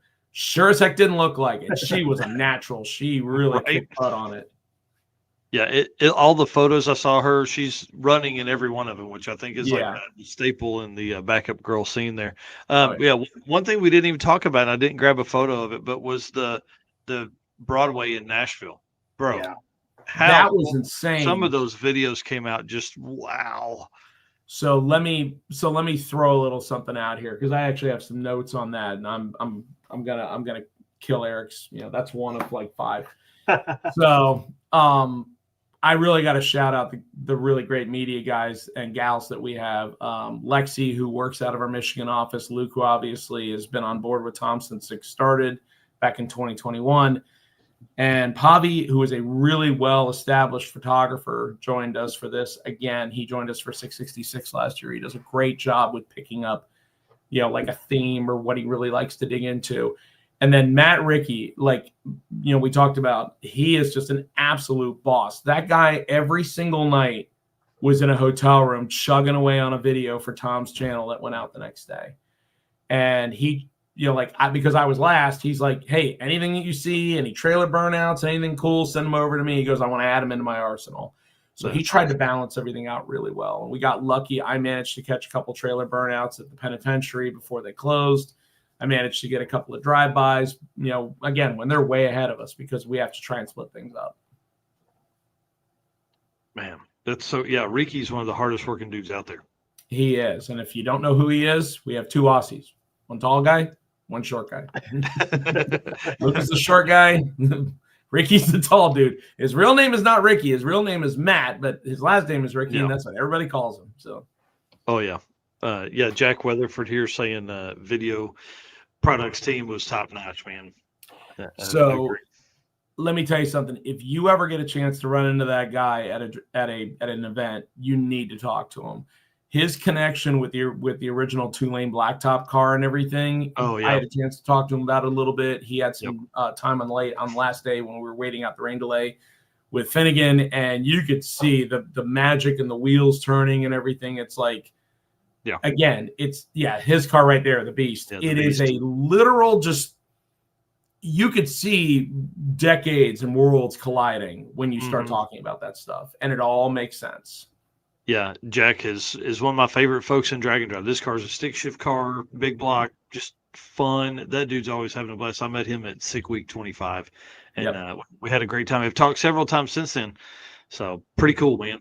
Yep. No, he's, again, just one of several people that I was fortunate enough to meet last week. I'm having a hard time here just because, honestly, I think it's a lot of things combining. I feel pretty much, I think, like you and Eric do. I feel very lucky to be able to do what I'm doing. And it's a lot of stress and it's a lot of not sleeping, but I wouldn't trade it for the world. There are such great people that we get to interact with. And the one thing that's great about 230 cars on property is you literally, every step you take is a new car, a new story, a new person to talk to. And that can really get you in trouble. Eric knows.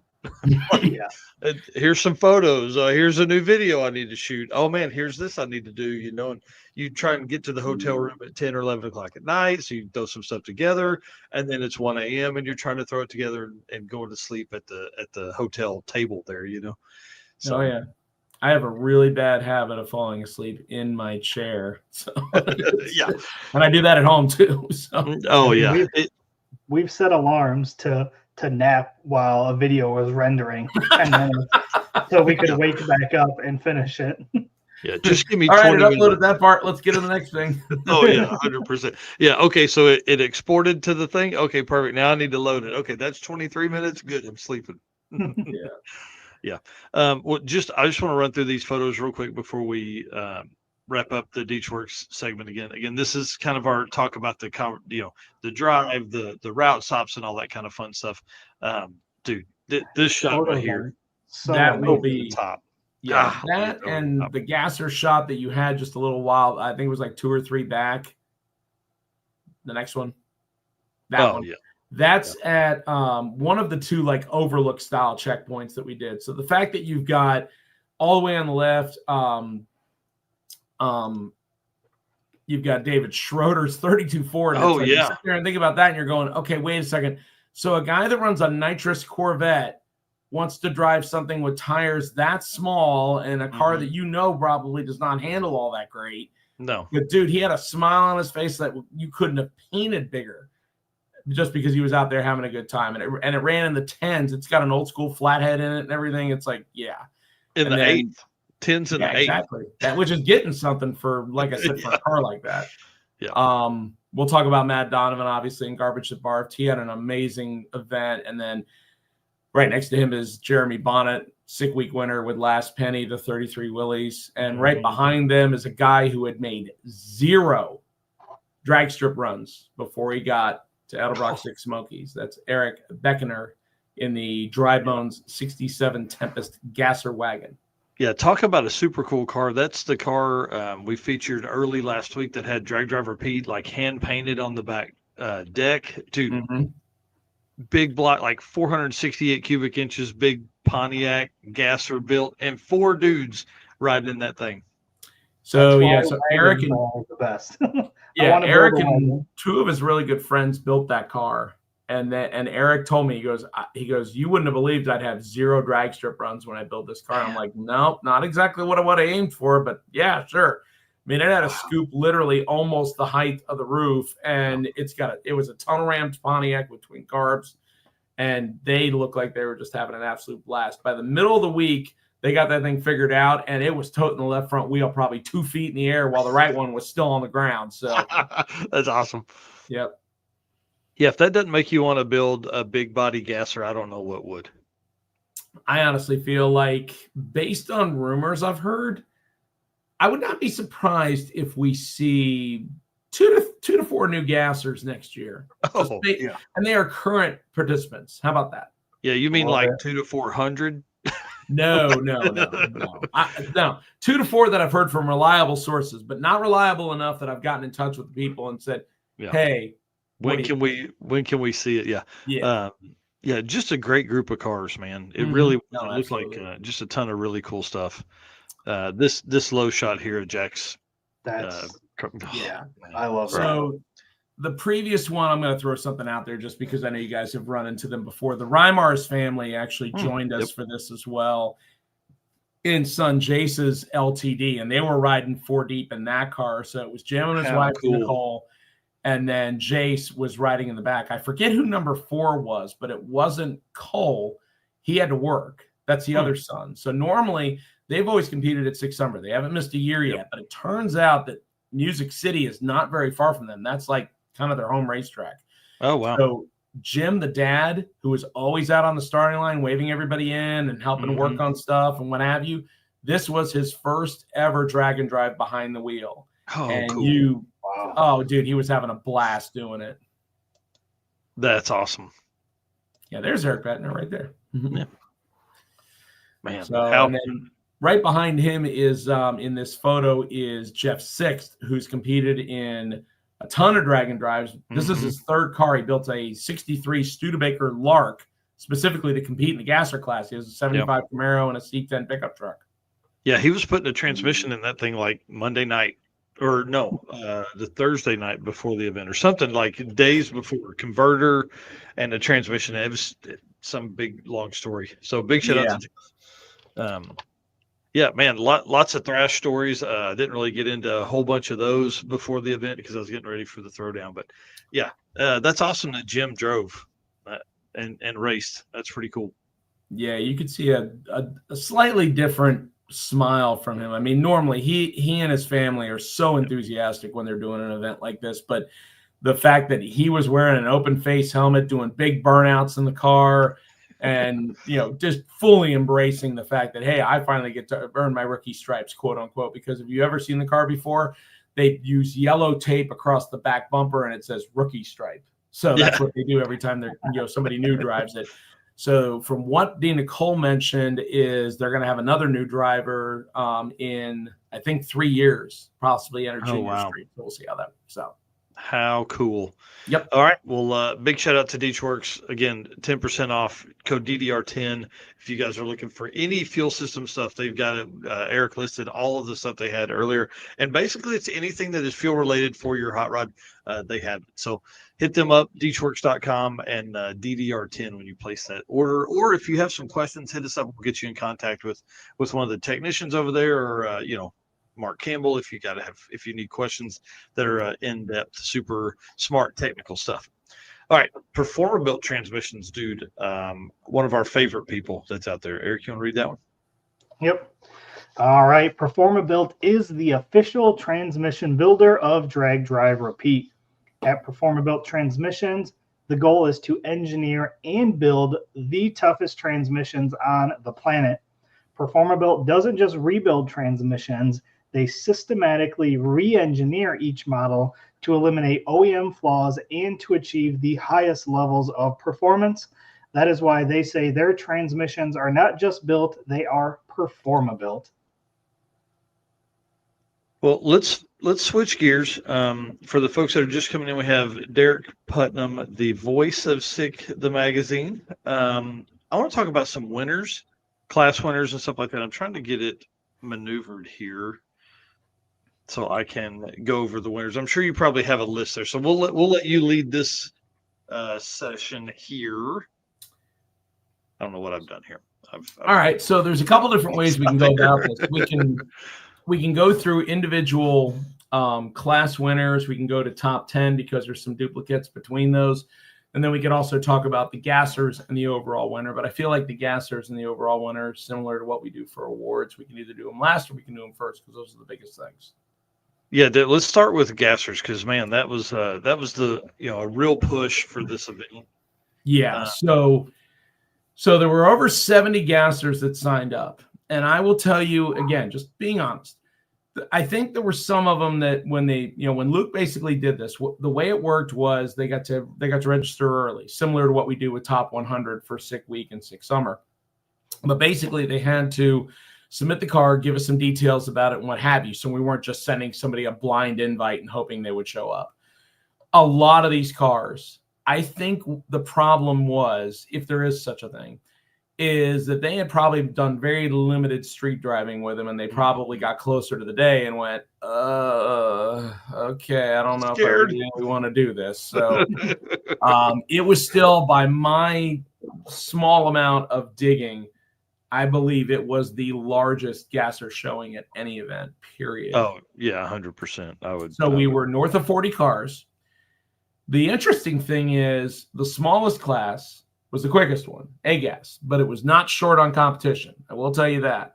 Mm-hmm. We also did B-gas, which is probably the most restrictive, and that is the category that, according to what Keith Turk and I talked about, that most of the gassers that we thought were going to join us that had never done a drag and drive, aka the Southeast Gasser Association, was going to be where most of them came from. Mm-hmm. They were going to fall into that category. Now, there was a third category called Outlaw Gasser. look and feel of a gasser, but allow for a little bit of wiggle room. So, like, for example, you want to run a turbo LS, outlaw gasser. We had over a dozen of them show up. So that's encouraging. It might lead to something in the future. I don't know at what, are we going to just do it once? Are we going to try it at a one-off? Will it be popular enough that we'll get it all year long? I don't know. It's hard to say because the A and B gas, if you go to look at some of the other ones, it's like you might only get 2 or 3 people. Mm-hmm. So it's hard to say. Yeah, the A gas and B gas stuff, I really like that. But the outlaw gas was where I was like, I really felt like we would see some pretty interesting cars come out for that. And so I've been going through trying to find some stuff. Mike Finnegan ended up winning A gas, which is awesome for him. Love to see him succeeding. Am I right in saying that he won by 1,000? Finnegan? No, on average. No, you're probably well, I'm guessing your notes are probably 1,000th, and it was number 2 and number 3 that were only separated by 11 10,000ths overall. So we'll get to that here in a minute. No, he had a decent lead over Robbie Weissup. No, it was not 1,000th. I had to go look at the numbers to make sure. No, 551 to 554. But if you consider the fact that the top 3 for averages were 551, 554, and 570 in a gas, that's getting with the program when it comes to a gasser.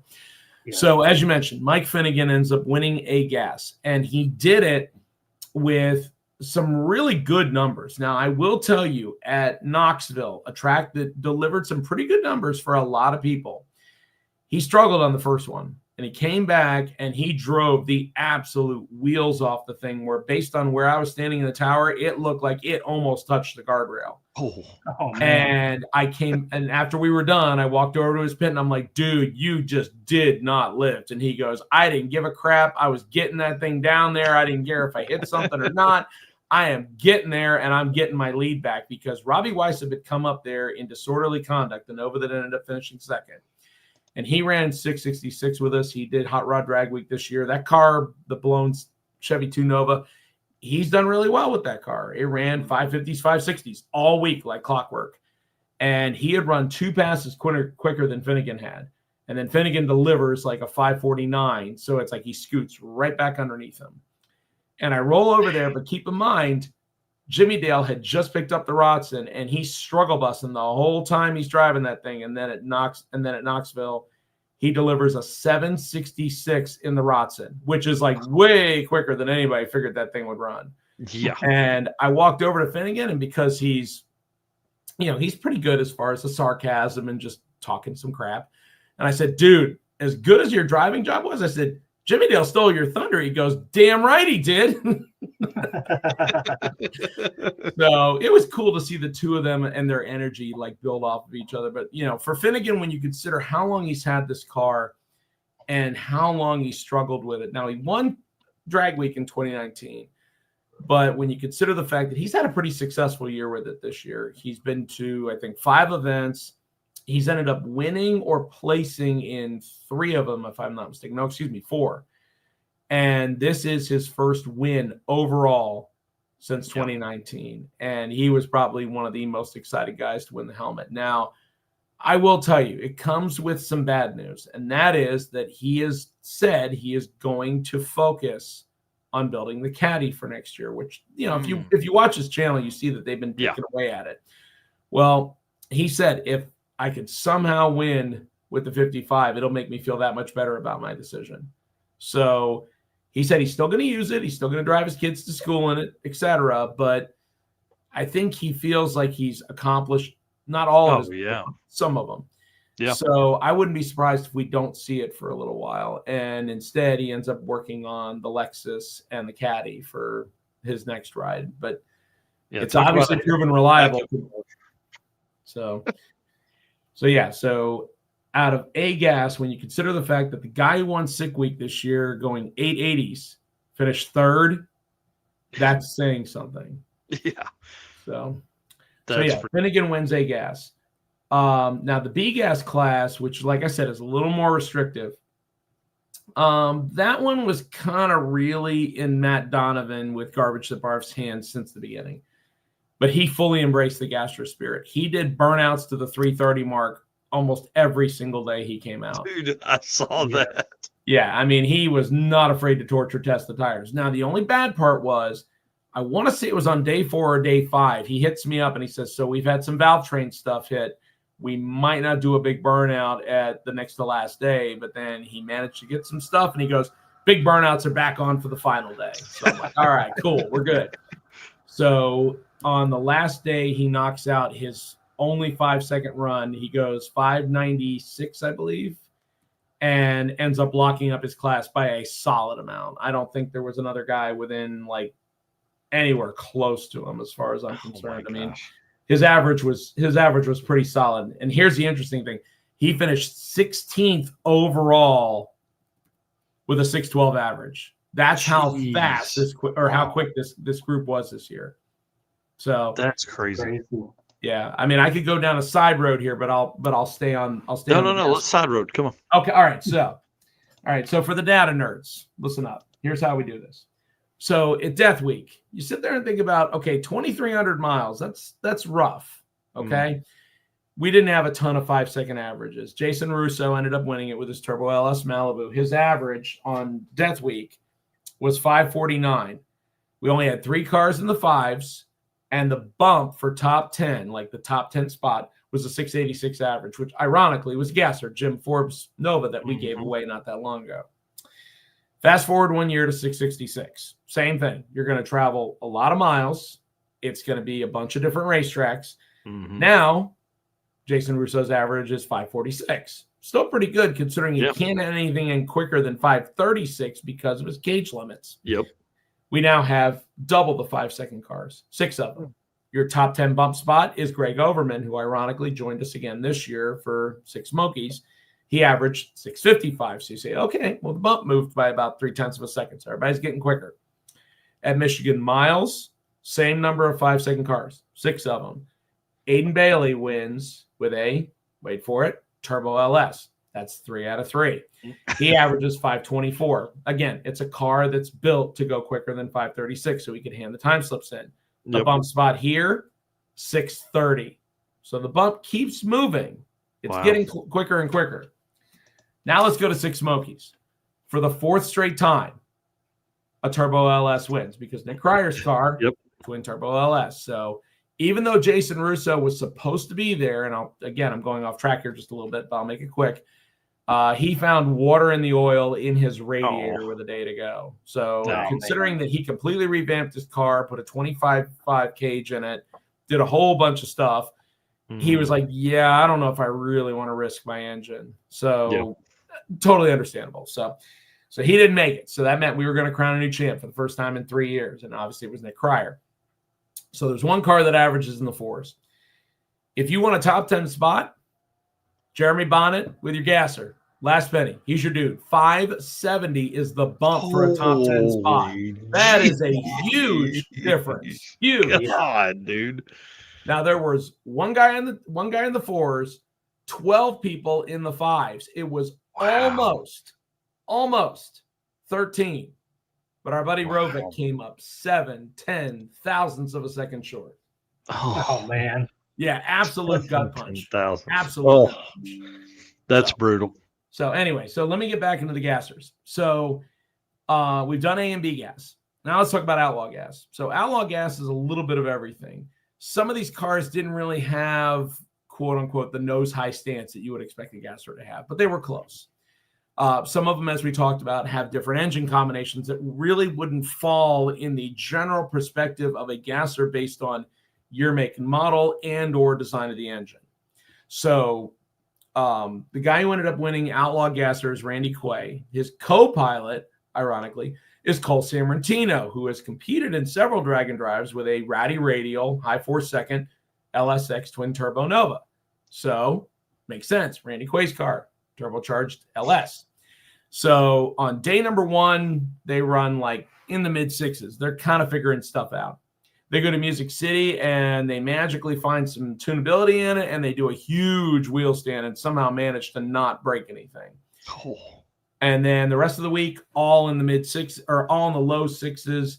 He ends up winning Outlaw Gasser by a decent amount when you consider what the overall averages could have been. I think I just had him. I'm sorry, I just lost my sheet. He was in the top 30, I think, by a good amount. I'm trying to find where he is, but unfortunately, I'm not scanning quick enough. Here he is. Number 18 at 625. His best pass for the week, 612 at 111. Not bad for a car that, if you read the story that we put out on Sick the Magazine a little while back, it was like a basket case piece. So, right. But it was his first drag and drive ever. That's so cool. Yep. So he got a helmet, and same thing, big old smile painted on his face. So, and then as we kind of touched upon earlier, I feel like it needs to be discussed about the fact that Jay Graviak and his wife Tanya ended up getting Spirit of the Smokies. One of the things that Luke, I think, really embraced is, and this was reinforced by a lot of the racetracks when I talked to him, is a lot of people may not have heard of drag and drive. So in addition to talking about the classes, a lot of people were like, you might want to tell them, hey, to this point, they've driven X number of miles. And it's like, it's very easy for me to get tunnel vision like this and not even think about that during Sick Week or Sick Summer. Well, I started saying it, and you could see people in the grandstands like turn around and look at each other like, that guy just ran 5 something and he drove 500 miles to get here. And it's like, and they're like, why can't your car do that? Right, exactly. So the fact that, you know, Jay and his wife Tanya have done a ton of stuff. Like the photo that you put up, he's done Drag Week for over 10 years. That car, even though it's probably a little bit more difficult to drive than his black 67 Nova that he has, and obviously the Graviak as a family, there's a lot of them that compete. They have a lot of different cars. He said he has so much fun driving that car that it's not even about winning anything anymore. He's doing it for the fun of it. And even though Tanya was not really all that, you know, confident about doing the backup girl duties, you could see she just drove right into the role and really embraced it. And by the end of the week, everybody was loving that. You know, Jay was doing big burnouts across the starting line and everything. I mean, you could see it in the middle. Look at all of the Drag Week years that are on that car. Yeah. Right. And, you know, like I was having fun with it, you know, like the mailbox scoop. Nope, don't worry. He still gets his mail at home. That's been on the car for a while. It wasn't a last minute change, you know, that kind of stuff. Because I think a lot of people have not seen those. You know, some of them probably did. Some of the racetracks we went to, but not in this capacity. So well, and like Knoxville Dragway, that's where they run the Southeast Gasser stuff all the time. Those guys are used to seeing race cars. You know, they're not used to those cars driving out of there and leaving with a small trailer behind them or no trailer at all. You know, right. So, you know, again, the Gassers, in my opinion, you know, when you weigh out all the events, they really do bring everything up. So it's hard to sit there and say one thing is better than the other, but the deniability of how many people came running when we said, hey, the Gassers are coming was, in my opinion, on level as our quickest cars are showing up. Like we just saw the Bad and Bougie car of Randy Quay Outlaw winner. There's that's Jeff Oppenheim's car that, you know, we just saw Matt Donovan's car, Garbage at Barfed, and then obviously you see Last Penny, and then Mark Connor's beautiful 65 Falcons in the other lane. I mean, there was a wide variety of gassers. There was a lot of cool stuff. Dude, that shot, bro. Yeah, that photo. Yeah. And consider the fact that that car is a solid 3+ seconds slower in the 8th mile than Oppenheim's El Camino. And he is still having so much fun wheeling. Oh, yeah. So, but, and then like there at Aces. So that shot actually ended up morphing into another shot that I ended up using in day 6 story where Don Moyer with the Bad Blood car. The thing I love about that car is it has the clear scoop. It's got the old school style spread apart injection, not the parallel stuff that you used to see in the 70s and 80s, where you know that tuning those individual cylinders has got to be a nightmare, but it looks really cool. So. Yeah, that car to me is right up that's quintessential gasser right there. Oh, the Rotson being apart. I forget how many head gaskets they went through. I don't think it was as many head gaskets as Kyle Bunley. I think Bunley Bunley went through 3 and went through an engine. Oh man. And speaking of Kyle Bunley. Yeah, right in there, right there. That's Dude, awesome. it was so much fun to watch him and Richard Guido literally like just do this every single time we called up A and B. Hey, let's put number 1 and number 2 stick cars together. Crowd just loved it. Let's put number 1, number 2 gassers together. Crowd loved it. Let's put number 1 and number 2 overall, or number 2 and 3 overall, because Jared Aspergren and Lamar Swindell Jr., both small tire Chevys. So there are those things that I think probably because of this event being a little bit smaller, it allowed us to be able to manage that versus you go to Hot Rod Drag Week, or you go to Rocky Mountain Race Week, or you go to something else where there are so many cars that it becomes hard to really pair people up and be able to give the crowd a show. Yeah, great job. So let's run through just a few more class winners there. Obviously, they can find the full results on sickthemagazine.com. Correct. If they want to go through and look at those, give us another few here. We got about 15 minutes before we wrap it up. But okay, so let's fire off some things that are interesting. So can't not talk about the fact that Nick Cryer won his first race. Now, obviously, we're used to seeing them in the milk truck, but he debuted the 33 Ford at Six Summer this year and came within 1 day of just staging. He ended up chewing a bearing. So he goes to Hot Rod Drag Week and runs a 7:16 best. The 8th mile on that was 4:62. He exceeded that 3 times on Sick Smokies. His final day run was 4:54 at almost 159 miles an hour. So if you do the math, roughly, he's right on the borderline of sixes. And because we give away sick wild cards at this event, he's going to get a sick wild card to Sick Week. And he's really ramped up about that. So yeah, he should be. I mean, that's pretty incredible. So some of the other things that I would probably want to talk about, at least from, there's a couple that, in my opinion, weigh a little bit more. So let's talk about Junior Street. That's a class that we added for Michigan Miles and for Sick Smokies. We're also going to do it at Six Summer next year. It's going to be a small number just so we don't take anything away, so to speak, from the overall. But to watch Troy Steinke for his first time ever run a drag and drive at age 13 with his parents, Rick and Jackie, that's an emotional moment, especially if you know how long they've been doing the stuff. Now, I will tell you this. Troy winning to me, not saying he got it easy, but no surprise. In his first year, he made 6 finals and won a Wally at the Division I ET finals. So that kid obviously knows what he's doing already from running junior dragsters. Yep. So the rumor mill is that he may compete in a drag and drive by himself once he turns 16. But to watch him and his dad go out there and do it, Jackie video, it was cool because it flashed back for me watching my dad for 9 years. And it's like the memories that you make doing that with your family, especially when your kid comes and starts competing for the first time, is you can't replace that. Yeah, I'm ready. We got about a year left for my youngest daughter. She'll be Junior Street next year. I love it. That's awesome. Lamar Swindell Jr. obviously still showing that nitrous cars can really kick butt if you think about it. His average was 5:09 with an 8. He finished number 2, which is pretty quick when you consider, again, it's a nitrous car.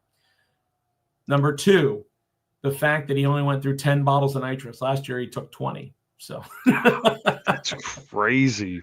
Now, 1,000th behind him, or technically 10,000ths behind him, is Jared Aspergren with a turbocharged Nova, who became only the second car to run in the 4s, and he did it on the last day. He kept resetting his personal best every day. He double entered his car with his son Connor in Junior Street. So they would go up and make a run, and whatever came up first, and then they would change it. So, and Connor went up there and just, kicked butt. He did a great job. Actually, all 3 of the Junior Street drivers that came up, all of them did really well. And it was cool to see them swap back and forth between, and it was really great to see that happen. Yeah. The stick shift battle was a good one. You've seen Kyle Buntley messaging in here already. He has a stick shift LS swapped. I think it's an 88 Mustang, if I'm not mistaken. So him and Guido go back and forth with each other to the point where, I think it was the first day, I want to say that Kyle got a couple of rods to where he had a new engine swung in the thing. and then went through 3 sets of head gaskets trying to stay with Guido. And the 2 of them lined up with each other at Knoxville, I want to say. And it was a 548 to a 555. It was that close. Wow. It was awesome to watch them bang gears next to each other. So then Kyle decides, okay, screw this. I'm coming back around. I want to narrow the gap. He's bumping the car in, and because the pressure was too much, I'm standing in the tower, and you look down, and you can see water coming out of the right-hand side of the car as he's bumping in. So because the tree's on auto start, it's going to fire as soon as he immediately stages. Crew can't run up there in time to stop him, although they tried. He goes through the water, somehow misses the middle of the racetrack guardrail and hitting the outside guardrail. Let's replace the head gaskets again. Yeah. Wow. Yep. So he ended up doing 2 days drives in 1 day. Oh man. Yep. Yeah, so, that's pretty. And trust me when I tell you, he probably wouldn't change a thing. He enjoyed being able to go back and forth with Guido and have a good time. Mm-hmm. I can't wait to see. I believe that he is supposed to do Southeast Street Meet next with several guys out of his area. Yep. They're actually fixing the Rotson right now, and they're going to take that as well. Oh, nice. Yep, that's awesome. Yep. Yeah, he had said earlier in here he had the Rotson right now or something. Mm-hmm. Yep. Yeah, they actually so the spot I think that technically quote unquote opened up in Finnegan's garage was that Bagley ended up parking in is now because the Rotson moved. Nice. Yep. So there's a lot of really good stories about some of this stuff. I mean, Rovek had his best 8th mile average ever, 6 flat with a 6. So 6.006. Wow. He needed like a 593 or 592 in order to be able to get his first ever 5-second average and just missed it. But he was, doing his traditional trailer burnouts, having a good time, it is always better when Rovek's around. I mean, he actually threw the idea, on day number 1 of keeping track of how many tacos everybody had eaten. And I'm like, dude, there's not enough time in a day to be able to no. So, wow. Yeah, it looks like he put up, 1, 2, he had 3 5-second days submitted. That's pretty awesome. Yeah, he keeps really come around. Yeah, when you consider he again is very much like Tom Bagley. When you look at how much his car has evolved since doing Death Week with us 2 years ago, and the fact that new motor that him and Bill Travato Racing has built, I feel like, again, it's a nitrous car and it's stock suspension, so it needs not perfect conditions, but it definitely is more susceptible because you got to get on it early. And I think that his goal of running in the 8s is very realistic. It's just going to require a little bit more fine tuning. So we'll see him. We'll see him at Sick Week. Oh yeah, for sure.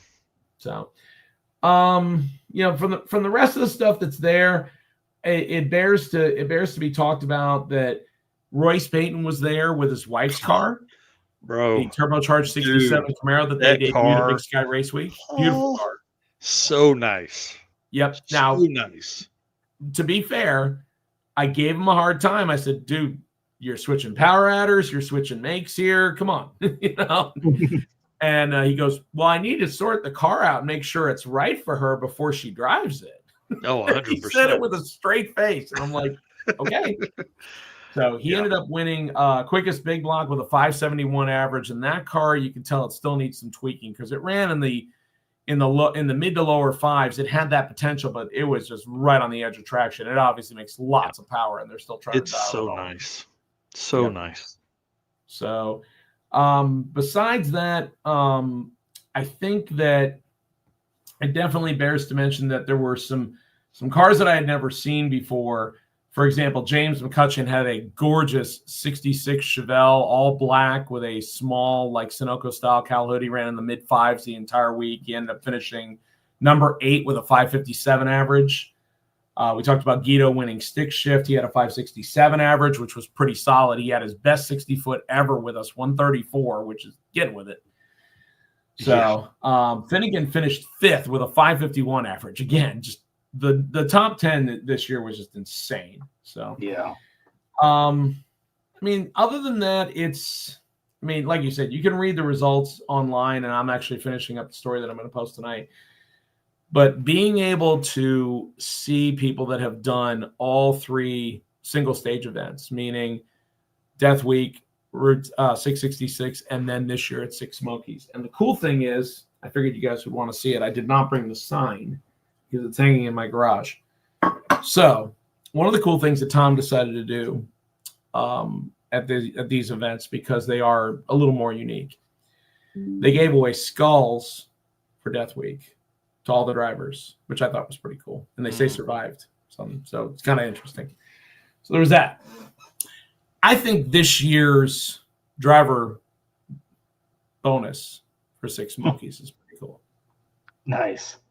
Oh, hang on, sorry. I'm working on it. Oh yeah, that's awesome.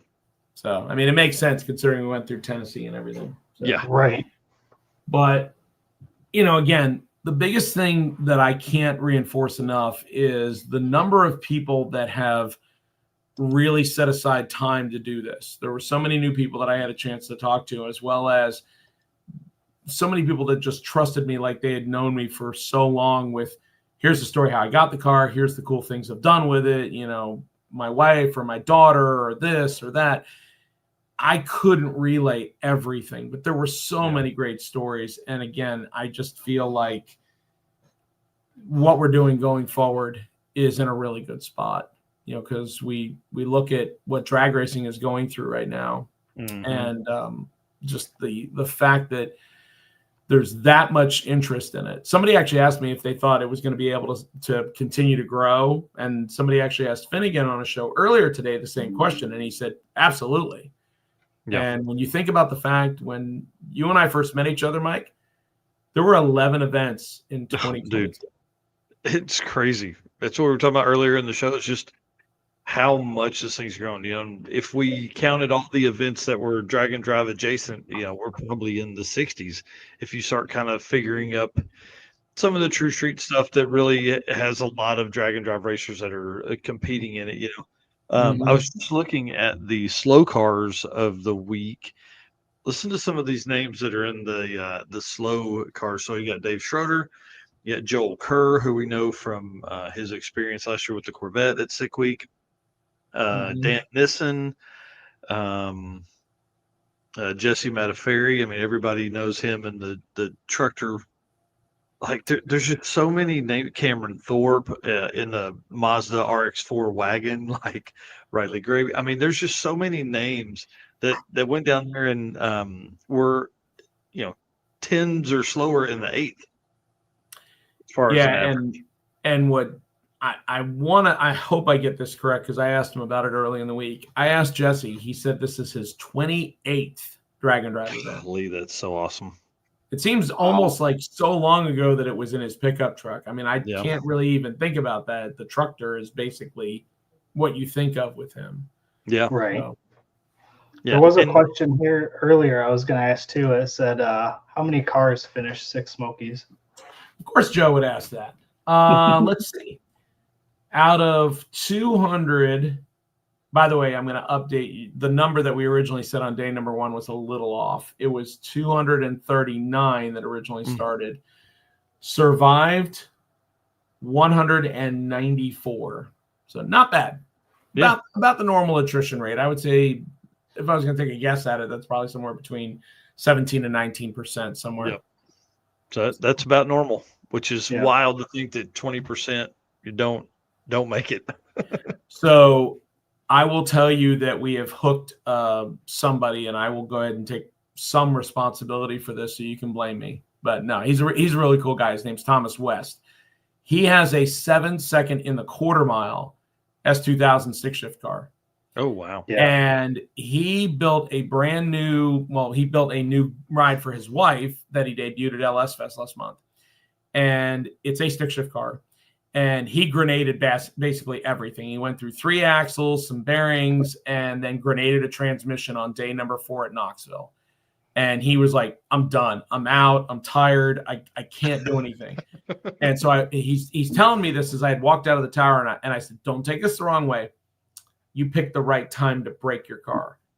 He goes, I'm really glad I know you because that doesn't sound good. And I said, bear with me. I said, you have a drive day. Find a transmission drive the last 400 something miles and stage it twice. That's all you have to do. And then you'll finish. And trust me, it's going to be worth it.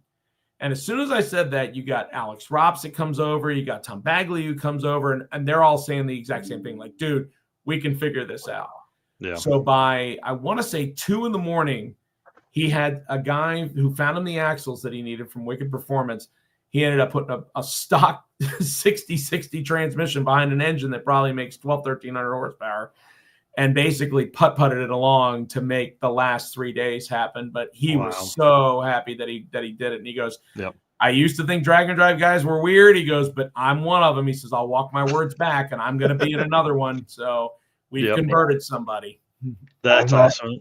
I met Thomas a few years ago at PRI for the first time when he had his twin turbo LS Civic there, and he's a pretty cool guy. He is. He can be intense, but that's because of how much he loves what he's doing. And he is a huge flag waver for the stick shift community, which again, more people in that camp, as far as I'm concerned, the merrier, because it just makes things that much better. So with that being said, again, I very much appreciate the time, guys. Obviously, we could always discuss this for way longer than we have, but Sick Smokies was amazing. I really look forward to seeing you guys in about 6-ish weeks at PRI.